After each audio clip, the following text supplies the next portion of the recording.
இன்றைக்கி எங்கே வந்துட்டு பார்த்தீங்கன்னா நீர்ப்பள்ளியில் ஒரு பிரம்மாண்டமான சிவன் கோயில் ஓகேவா, அங்கே தான் வந்திருக்கோம். பசங்க சொல்லியிருக்காங்க நீர்ப்பள்ளியை பற்றி பார்க்கலான்னு.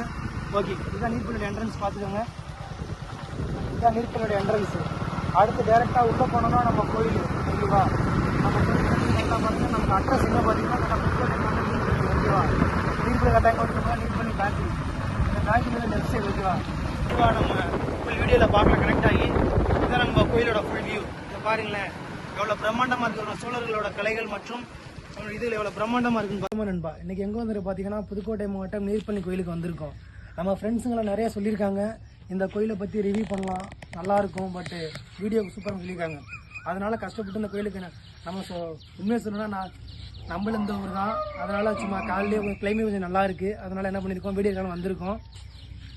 ஓகே, கோயிலை பார்க்கலாம் பாருங்கள். இதுதான் கோயிலோட மெயின் என்ட்ரன்ஸு.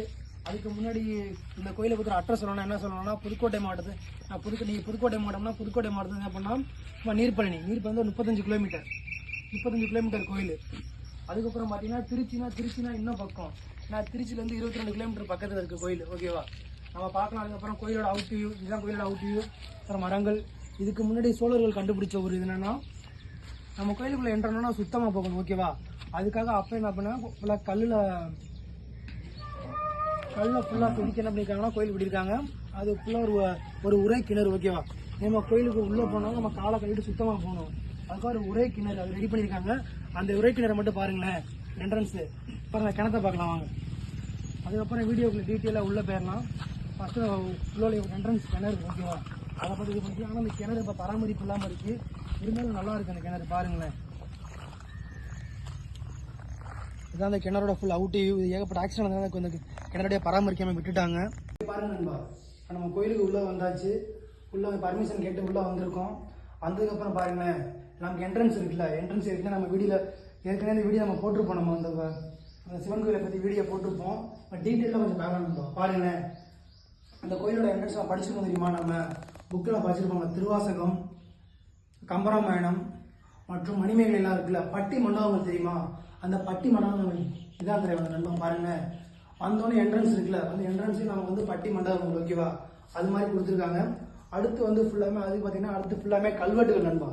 எல்லாமே ஃபுல்லாமே சோழர்களோட கல்வெட்டுகள் பாருங்கள். இல்லை மீன் சின்னம் வந்து யாரோட மீன் சின்னம் வந்து நமக்கு யாரோட மீன் சின்னம் பாண்டியர்கள் தானே ஓகே. பாண்டியர்கள் இதுல நம்ம தெரிஞ்சுக்கலாம் பாண்டியர்களுக்கும் சோழர்களுக்கும் எவ்வளோ நெருக்கமான உறவுகள் இருந்திருக்குன்னு. அடுத்து பாருங்க ஃபுல்லாக கல்வெட்டுகள் ஜூம் பண்ண நண்பா. கல்வெட்டுக்கெல்லாம் மட்டும் கல்வெட்டுகள் டீட்டெயிலாக பாருங்களேன். ஃபுல்லாக எப்படின்னா வீரமாமுனிவர் மற்றும் பெரியார் இருக்காங்கள, அவங்க காலத்தில் சீர்திருத்தம் பண்ணாத எழுத்துக்களை தவிர அந்த ஒரு எழுத்துக்கள் நிறைய இருக்கு நண்பா. பாருங்களேன் இதில் எடுத்துக்காட்டு பாருங்களேன். இதில் கா எப்படி போட்டிருக்கான்னு பாருங்களேன். காவே எல்லாமே. ஆனால் சோழர்கள் காலம் கல்வெட்டுகள் சொல்கிறாங்க. ஆனால் இன்னும் டீட்டெயிலாக கல்வெட்டுகள் படித்து பார்த்தா படிக்க முடியாத கல்வெட்டுகள் இருக்குது. அடுத்து நண்பா கல்வெட்டுகள் ஃபுல்லாக பாருங்களேன். நீங்கள் எழுத்துக்களை ஜூம் பண்ணுங்களேன். பார்த்தா ஹிந்தி லெட்டர்ஸ் மாதிரி இருக்குது. ஆனால் இதெல்லாம் சுத்தமான தமிழ் எழுத்துக்கள் நண்பா. பாருங்களேன் வீரமாமுனிவர் பெரியார்கள்லாம் இருக்காங்கல்ல, அவங்களை சீர்திருத்தம் பண்ணாத எழுத்துக்கள்லாம் அந்த கோயிலில் நிறைய இருக்கிறதா சொல்லியிருக்காங்க. அப்போலேருந்தே சோழர்களோட எழுத்துக்களை பாருங்களேன். விஷ்ணுன்னு போட்டிருக்காங்க ஓகேவா. விஷ்ணு சிவா நம்ம இங்கே வந்து பார்த்தா தெரியுது. ஆனால் தண்ணி இருக்கனால நம்ம கண்ணுக்கு பார்த்தா ஒரு எழுத்து மேபி இப்படி தான் இருக்கலான்ற ஒரு ஐடியாஸ் தோணுது. ஆனால் எழுத்துக்கள்லாம் அப்படி இருக்காது பாருங்களேன். ஒவ்வொரு எழுத்தும் ஒவ்வொரு டைரக்ஷனில் இருக்குது ஓகே. பாருங்கள் கல்வெட்டில் பார்த்தாச்சு. அடுத்து நம்ம கோயிலோட என்ட்ரன்ஸ் இருந்தோம். ஆனால் நம்ம வந்த டைமிங் வந்து தப்பான டைம். நம்ம மத்தியானம் 1:30 வந்திருக்கோம். அதனால் கோயில் மெயின் என்ட்ரன்ஸ் மட்டும் தான் திறந்துருக்கும்.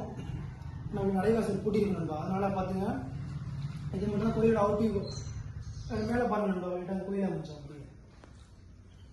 நான் சொல்கிற என்ட்ரன்ஸ் வியூ இருக்குல்ல அதை பாருங்களேன். அடுத்து ஓகே பாருங்க நண்பா நம்ம கோயிலோட பேக் சைடு மட்டும் எல்லா வியூ பார்க்கலாம். அடுத்து பாருங்க ஓகே பாருங்க நண்பா. அடுத்து பாருங்களேன் நம்ம கஜேந்திரா படம் பார்த்துருக்கீங்களா. Captain movie Gajendra movie. அந்த படத்தில் கிளைமேக்ஸில் ஒரு ஹீரோ கிளைமேக்ஸில் அந்த கடல்ல இருந்து தூக்கி ஒரு ஆயுதம் தூக்கிடுவான் தெரியுமா கஜேந்திரன் மூவியில். அதில் வர சிம்பிள் நண்பா. அப்போ பார்த்துங்க கஜேந்திரன் மூவியில் ஒரு ஆயுதம் இருக்குல்ல, அந்த ஆயுதம் வந்து சோழர்கள் இருக்குன்னா யூஸ் பண்ணியிருக்காங்க. அதுக்கான ஐடியா தான் நம்ம நண்பா. அந்த படத்தில் இருக்குன்னா அந்த படத்தில் பார்த்ததுக்கப்புறம் தான் தோணும். இந்த நண்பா இதுதான் கோயிலோட ஃபுல் அவுட்டிங் பேக் வியூ பாருங்க. அது கோயிலோட பேக் சைடு போகலாம் நண்பா. இதில் வேற எதுவும் ஒன்றும் இல்லை. இது ஃபுல்லாமே இது வரைக்கும் இருக்குல்ல ஃபுல்லாக சன்சைடு வரைக்குமே ஃபுல்லாமே சோழர் காலம். அதுக்கப்புறம் மேபி வந்து என்ன பண்ணியிருக்காங்கன்னா இது தொழில் இருக்காங்கல்ல அவங்க வந்து மேலே எக்ஸ்டெண்ட் பண்ணி ஃபுல்லாக முடிக்காதுங்க. இதுதான் தட்சணாமூர்த்தி கோயில் சொல்லியிருக்காங்க. தட்சணாமூர்த்தி சிலைகள் இது சொல்லியிருக்காங்க. இது நமக்கு தேவையில்லை, நமக்கு இந்த சிலைகள் நமக்கு. ஓகே பாருங்க நண்பா. அடுத்து தான் கோயிலோட ஃபுல் பேக் வியூ ஆச்சு. நம்ம கல்வெட்டுகளில் பார்த்தோம்ல சிவ விஷ்ணு பார்த்தோம்ல, அந்த சிவ விஷ்ணு சிலை இதான் நண்பா. அந்த சிவ விஷ்ணு சொல்கிறாங்கல்ல, சிவ விஷ்ணு சிலை தான். அதுக்கப்புறம் பார்த்தீங்கன்னா கோயிலோட ஃபுல் அவுட் வியூ எல்லாமே நல்லா இருக்குது இதில் கொஞ்சம். அடுத்தது என்ன சொல்லணும்னா, நல்லா கொஞ்சம் பார்க்க நீங்கள் மரம் ட்ரை பண்ணி பாருங்க இதில். ஓகே அடுத்தது பாருங்க நண்பா. இந்த மரம் என்ன மரம்னு தெரியுதா? இந்த மரம் என்ன மரம் தெரியுதா? தெரிஞ்சா ஃபர்ஸ்ட் கமெண்ட் பண்ணிடுங்க. ஓகேவா? ஓகே பாருங்க. என்ன மரம்னா அத்திப்பழம் இருக்குல்ல, ட்ரை ஃப்ரூட்ஸ்ல ஹை குவாலிட்டியோட அத்திப்பழம் இருக்குல்ல, அந்த அத்திப்பழம் தான் நண்பா. என்ன இந்த மரம் வச்சுக்கிட்ட ஒரு 5-6 வருஷம் இருக்குன்னு நினைக்கிறேன். இப்போதான் ஃபுல்லாக காய் காய்ச்சிருக்கு நண்பா. ஃபுல்லாமே மரம் ஃபுல்லாக காய் காய்ச்சிருக்கு. ஆனால் அது பழுக்க ரொம்ப லேட் ஆகும்னு சொல்கிறாங்க. நாங்கள் கோயில் நிர்வாக அலுவலர்கிட்ட கேட்டு பார்த்தோம். ஓகே தம்பி, இந்த பழம் யாரு வேணா பிடிங்கி சாப்பிடலாம், ஆனால் கோயில் ஓப்பன் டைம்ல சாப்பிடுங்கன்னு சொல்லியிருக்காங்க. ஓகே நண்பா. எல்லா இடத்துலையும் கோயிலுக்கு சிவனை குளிப்பாட்டுறதுக்கு என்ன பண்ணியிருக்காங்கன்னா, இண்டிவிஜுவலாக ஒரு கிணறு கட்டிருக்காங்க. உள்ளே வெளியிலேயும் ஒரு கிணறு கட்டியிருப்பாங்க. நான் வெளியில் கிணறு ஏற்கனவே பார்த்தாலும் உரை கிணறு. அதே மாதிரி கோயிலுக்கு பேக் சைடில் கரெக்டாக சிவன் இருக்கிறதுக்கு பக்கத்துலேயே ஒரு ஆர்டில் நம்ம கிணறு கட்டியிருக்காங்க நண்பா. அந்த கிணறை பாருங்களேன். அந்த கிணறு பாருங்கள், ஃபுல் அண்ட் ஃபுல் பாருங்கள். அது ஃபுல்லாக செங்கல் ஏற்கனவே ஃபுல்லாக கற்களால் இது பண்ணியிருக்காங்க. அதுக்கப்புறம் மேலே ஃபுல்லாக புதுப்பிச்சிருக்காங்க கிணறு. நல்லா இருக்குது இந்த கிணறு. ஃபுல்லாக தண்ணி மேபி மழை பெஞ்சு ஊர் செழிச்சதுன்னா அந்த கிணறுல ஃபுல்லாக தள்ளி இருக்கணும் பாருங்க.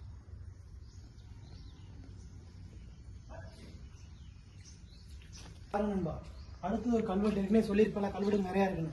அடுத்து பாருங்க, இங்கே ஒரு சின்ன கேப்பு, ஒரு கரெக்டாக 1 மீட்டரில் கேப்பு. அந்த 1 மீட்டர் கேப்பில் ஃபுல்லாக கல்வெட்டுகளை பாருங்களேன்.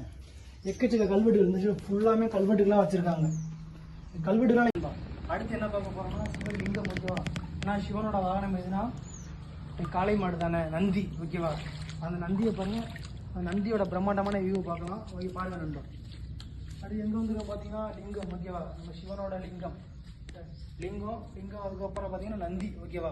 அவரோட வாகனம்னு சொல்கிற நந்தியை பாருங்க. நந்தி எவ்வளோ பிரம்மாண்டமாக. தஞ்சை பெரிய கோவில் இருக்குல்ல, தஞ்சை பெரிய கோவில் நந்தி எவ்வளோ பெருசுனா ஃபுல்லாக அவ்வளோ பிரம்மாண்டமாக இருக்குமா, அதே ஈக்குவலாக பண்ணியிருக்காங்க. சிவனுக்கு ஏற்ற மாதிரி பண்ணியிருக்காங்க பாருங்களேன். என்ட்ரன்ஸ் எவ்வளோ பிரம்மாண்டமாக காளை இருக்குது பாருங்க. காளை. அடுத்தது வேற ஒன்று நண்பா. அடுத்து வீடியோ ஃபுல்லாக முடிஞ்சு ஆல்மோஸ்ட் இந்த கோயிலை ஃபுல்லாக ரிவ்யூ பண்ணியாச்சு. அடுத்து உள்ள போகிற நடைகள் இருக்குல்ல நண்பா, நடைகளுக்கான ஒரு பாதைகள் தான் இருக்குது பாருங்க நண்பா. அடுத்து ஃபுல்லாக மேபி அடுத்து பைரவர் கோயில். ஓகேவா? அடுத்தது பைரவர் சொல்லியிருக்காங்க. பைரவர் சாமி ஒன்று இருக்குது. அடுத்து பார்த்தீங்கன்னா கொஞ்சம் உள்ளே வாங்கினேன். இங்கே பாருங்க நண்பா, வாய்க்கால் தெரியுமா? ஏன்னா கோயிலை சுற்றி தண்ணி. ஓகேவா? இப்போ எப்படின்னா நம்ம படிச்சிருப்போம் தெரியுமா, பாகுபலி படம் பார்த்துருக்கீங்களா? பாகுபலி படம் அதில் சுற்றி ஒரு அரண்மா இருக்கும் தெரியுங்களா, ஃபுல்லாக தண்ணி மாதிரி. அந்த மாதிரி ஒரு பிளான் சோழர் கால கோயில்கள், பல்லவர் கால கோயில்கள் எல்லா கோயிலையும் பார்த்தீங்கன்னா இது மாதிரி அரண் இருக்கும் நண்பா. ஓகேவா? மேபி நமக்கு எது ஃபால்ட்டு ஆகக்கூடாது என்ன பண்ணுவாங்கன்னா ஒரு சின்ன ஒரு எக்ஸிட் பாதை மாதிரி வச்சுருப்பாங்க. ஓகேவா? அது மாதிரி தான் ஒரு சின்ன வியூ இதில். அதுக்கப்புறம் உள்ள போகிறதுக்கு ஒரு சின்ன படிக்கட்டு வச்சுருக்காங்க ஸ்டெப்புக்கு. அவ்வளோதான் நண்பா. ஓகே நண்பா, வீடியோ ஃபுல்லாக முடிஞ்சிருச்சு. இங்கே பாருங்க, வீடியோ ஃபுல்லாக முடிஞ்சிருச்சு. அடுத்து எங்கே போகலான்னு பார்த்தீங்கன்னா நம்ம நெக்ஸ்ட் வீடியோவில் மீட் பண்ணலாம். இந்த வீடியோ பிடிச்சா சப்ஸ்கிரைப் பண்ணுங்கள், லைக் பண்ணுங்கள், ஷேர் பண்ணுங்கள்.